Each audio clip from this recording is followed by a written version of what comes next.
Today is a different video. Going into Valentine's month, I want to give some love to the most underrated females in fiction. You might wonder just who does that even consist of, and well, you're about to find out. Nonetheless, if you enjoy this video, consider subscribing, and for all my supporters that commented on my last video, thank you for your support. Now enjoy.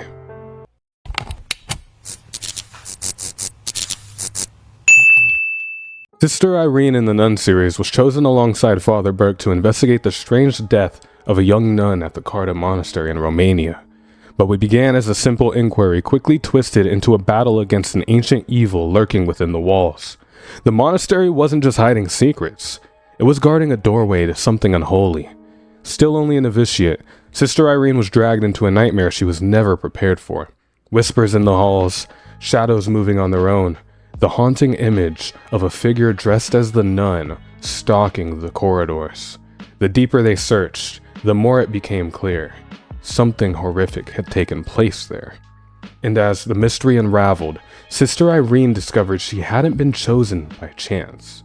She had a connection to this evil, one that would shape her fate and the future of the entire Conjuring universe.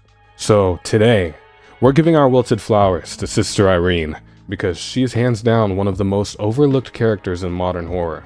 A lot of horror fans don't fully understand how much she accomplished, and this isn't unique to Irene. It's a reoccurring pattern in horror. Names like Fredbear, Jason Voorhees, Michael Myers, and Freddy Krueger are etched into pop culture, names we recognize even if we've never seen their films. But the hype behind fear slowly diminishes the bravery of those who faced it. As contradictory as it sounds, it's easy to be overshadowed by something perceived as greater, separating the icons from the survivors. Sister Irene didn't just defeat Valak, she demonstrated a masterclass in strength, resilience, and faith. She was attacked psychologically, dragged into a manipulated past where she had no control over her senses. She was forced to navigate terror while witnessing other nuns being slaughtered around her. That kind of trauma would break most people. But all of that just made her even more determined and dedicated, continuing with a greater resolve in defeating the nun, once and for all. This is why I hold Irene so high in my heart, and why she is going into Will You Be My Valentine? I will not ask again. Which one of you scuffed my J's? Bitch, is this Elden Ring? Morgan Elsbeth was born on Dathomir, home of the Night Sisters, a clan of powerful witches who wielded dark magic tied to the Force. At a young age, she witnessed the massacre of her people during the Clone Wars, when General Grievous and the Separatist droid army wiped the Night Sisters to near extinction. The aftermath broke Morgan, and so she made a decision most broken souls don't. She began working alongside the rising Empire. To Morgan, the Empire was a tool, a machine powerful enough to ensure that what remained of her people would survive, and that its fate would never be repeated. She is easily one of the most psychologically damaged characters on this list, and yet, one of the most composed. Imagine this. One day you're gathering apples to make apple pie for your family, or preparing food for your community, and the next thing you know, your entire world is erased in blaster fire, your family slaughtered, your culture reduced to ash, and it wasn't done by a rival, but by mass-produced machines led by something that looks like this. She crossed the galaxy, poured massive resources into forbidden research, and helped construct the Eye of Sion, a hyperspace transport ring capable of jumping between galaxies, all to align herself with a figure who represents order and long-term power, Grand Admiral Thrawn.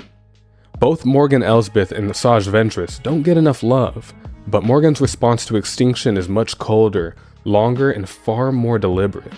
She literally traveled 1,000 miles just to reunite with Grand Admiral Thrawn. So if I'm handing out Valentine's cards this year, Morgan Elsbeth is definitely getting one. That's why she's going here. I don't have sob stories like all of you. I could sit here and complain how our mom liked Zuko more than me, but I don't really care. Azula was born Princess of the Fire Nation. She's royalty, a prodigy, and heir to a legacy of conquest. From the moment she could walk, she showed terrifying talent, unmatched firebending skill, and razor-sharp precision. She wasn't just good, she was born elite. Raised under Fire Lord Ozai, Azula learned early that power wasn't a responsibility, but a weapon. In her family, love was conditional, weakness was shameful, and perfection was survival. Where others were taught empathy and compassion, Azula was only taught victory. As a child, she mastered firebending at an age most kids were still learning basics, and became one of the only people in history capable of producing blue flame. By her teens, Azula became a military commander. She led elite forces, infiltrated Ba Sing Se, overthrew governments, and outsmarted entire nations. Every success fed her belief that power equals worth. But beneath the perfection was a foundation built on fear. Fear of failure, fear of inadequacy, and worst of all, fear of losing control. Azula never learned trust or connection, and when the world stopped bowing to her, when control finally slipped through her fingers, the need for perfection was shattered by thoughts of her father no longer finding her useful, discarded, and no longer needed, just like her brother Zuko.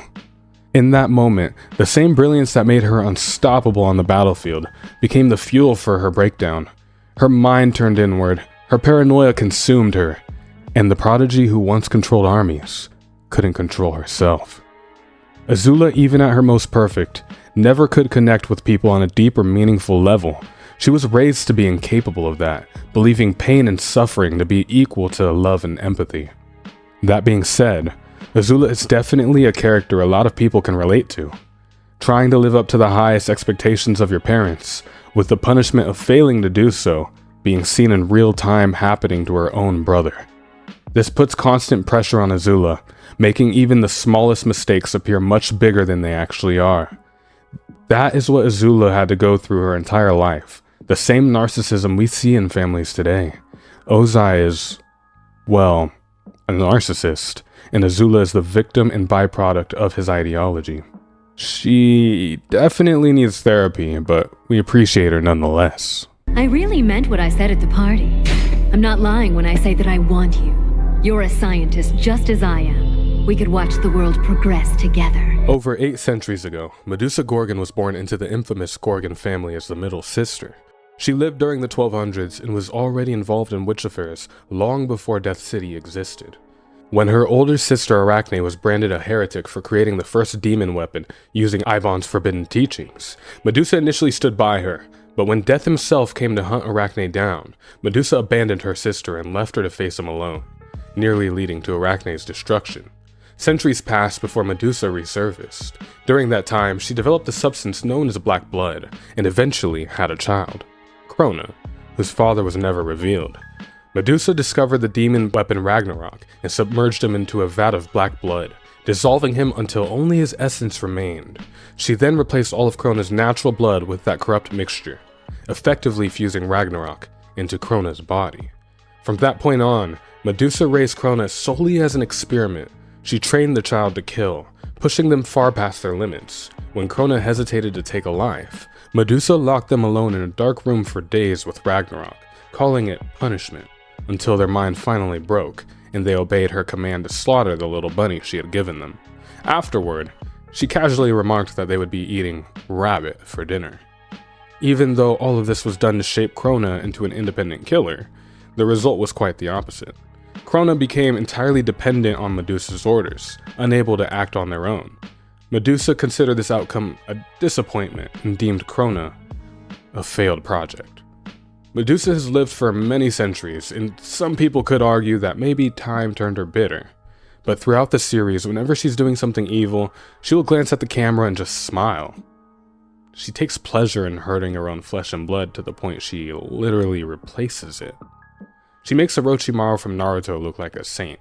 She's cooked this Valentine's, unless you're a psychopath yourself. The way you're looking at me now. If I didn't know better, I'd say you didn't trust me.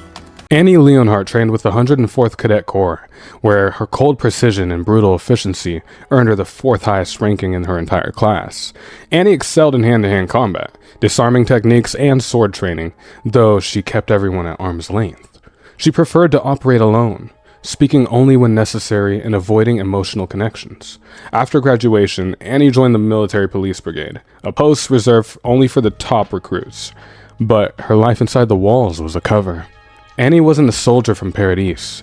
She was a warrior from Marley, Chosen from childhood and hardened through relentless training by her father, her destiny was set long before she ever stepped foot inside the walls. As the inheritor of the female Titan, Annie was part of the group sent to infiltrate Paradise in the year of 845, alongside Reiner, Bertolt, and Marcel. Her mission was simple but devastating. Find and retrieve the founding Titan at any cost. Once inside, she played her role perfectly, blending in, gathering intelligence, and waiting for the moment to strike. Her Titan form became one of humanity's greatest threats, as the female Titan, Annie slaughtered countless soldiers, outmaneuvered elite squads, and nearly captured Eren Yeager more than once. But when her true identity was finally uncovered, Annie made one last desperate choice. Rather than being captured or interrogated, she encased herself in an indestructible crystal, locking her body and mind away from the world for nearly 4 years. She finally awakened during the chaos between the Marleyan forces, the Jaegerists, and the remaining military factions. As the world began to collapse around her, Annie broke free from her crystal prison and re-entered the conflict that she had once helped create. This holds one big question that people love to ignore. Is Annie Leonhardt redeemable? That question alone could be its own entire video, but here's the point that matters. If you believe that Azula, who committed atrocities at the same age, is not fully at fault because she was indoctrinated, abused, and molded by Fire Lord Ozai, then you have to admit something uncomfortable, that at the bare minimum, Annie Leonhardt cannot be held completely accountable either. Annie was also a child. She was also indoctrinated. She was also trained to kill before she had the capacity to understand what killing really meant. When someone is drafted into war at the age of 14, taught that murder is duty, that obedience is survival, and that failure means death, are we really prepared to call that child evil? If indoctrination reduces moral responsibility in one story, it has to reduce it in all of them, or the argument was never about ethics to begin with. As Annie, unlike Azula, actually regrets her wrongdoing and refuses to hurt or kill again. She gets a box of chocolates with my name on them, but she needs therapy. I'll handle it. You sure? You know she blames you, right? Could be a trap. Fall back and stop anyone else getting hurt. I'll handle the rest. After the Joker's death, Harley Quinn becomes something even the Joker's own men weren't prepared for. The giggling sidekick they once dismissed as a clueless airhead was gone. In her place stood a darker, far more unstable Harley, one whose grief made her completely uncontrollable. She traded her bright colors for black. Her emotions became explosive, with tears constantly staining her makeup. 2 weeks after the Batman Arkham City incident, Harley escaped a temporary holding facility with a single goal in mind: kill Batman.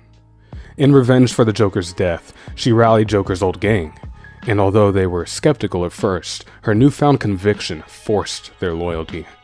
Harley kidnapped several GCPD officers and locked them inside the steel mill to lure Batman in. When he finally reached her, Harley didn't hesitate. She fired at an officer, and Batman took the bullet, saving the man's life. With Batman injured and disoriented, Harley captured him and sealed him inside a massive Joker statue, trapping him within the shrine that she built for her dead lover. This is my favorite version of Harley Quinn, because she becomes a real threat instead of being written off after Joker's death. Too often she's treated as a sidekick, an idiot, or someone entirely defined by being in love with the Joker. But here, Joker's death is a catalyst. It forces Harley to become her own person and break away from the in-love sidekick trope, carving out an identity separate from the clown prince of crime. In this story, even Batman grieves in his own way, leaving Robin as the only one capable of saving Batman and stopping Harley. This version of Harley Quinn doesn't get enough love from either fans or writers. She does become an entirely different person by the end of the series, and honestly, that just proves that I can fix her. I'm asking if he fucked other women when he grew tired of you. How many bastards does he have running? Cersei Lannister was born into one of the richest and most powerful families in Westeros, but even as a child, she learned that power and freedom were luxuries reserved for men. Her twin brother Jaime Lannister, despite having less ambition and far less ruthlessness than Cersei, was allowed to shape his own destiny simply because he was born a man. Cersei, meanwhile, was raised to marry well just because she was the daughter to Tywin. And to him, the family name mattered more than his children ever did as individuals. Cersei grew up believing she deserved her brother's life, his freedom, and his power, and honestly, she was right. But in Westeros, ambition in a woman was treated like a curse. Women were expected to remain powerless, tools to further a man's legacy. Cersei refused to accept that fate, so she found power where she could, through lying, manipulating, scheming, and destroying anyone who ever doubted her or threatened her children. Eventually, she sat upon the Iron Throne herself, becoming the monarch of the Seven Kingdoms. Cersei Lannister is someone who believes that just because she was wronged, she has the right to wrong others. That power is greater than anything, ethical or moral. That everything has a price, except for control and domination. And that worldview comes straight from her father. Tywin did not raise his children to be honorable or compassionate. He raised them to be useful. Jaime was only allowed to honor the Lannister name doing what he enjoyed, being a knight.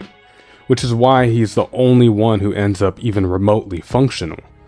Tyrion and Cersei, meanwhile, were neglected and belittled, forced into roles they never got to choose. This isn't removing accountability. Cersei is still fully responsible for her actions. Instead of recognizing that she was treated cruelly and choosing to be better, she let her trauma become an excuse to treat others the same way. That's what separates her from someone like Sansa Stark. Two sides of the same coin. One endured and remained a good person, the other did not. Cersei is so far gone that I don't even have a spot to put her in. She's just going to the bottom of cooked. This is the full tier list. If you guys enjoyed the video, don't forget to comment, like, and subscribe. There will be more content rolling out over the next few weeks, and a few will definitely keep you on the edge of your seats. Otherwise, have a fantastic day. Soul out.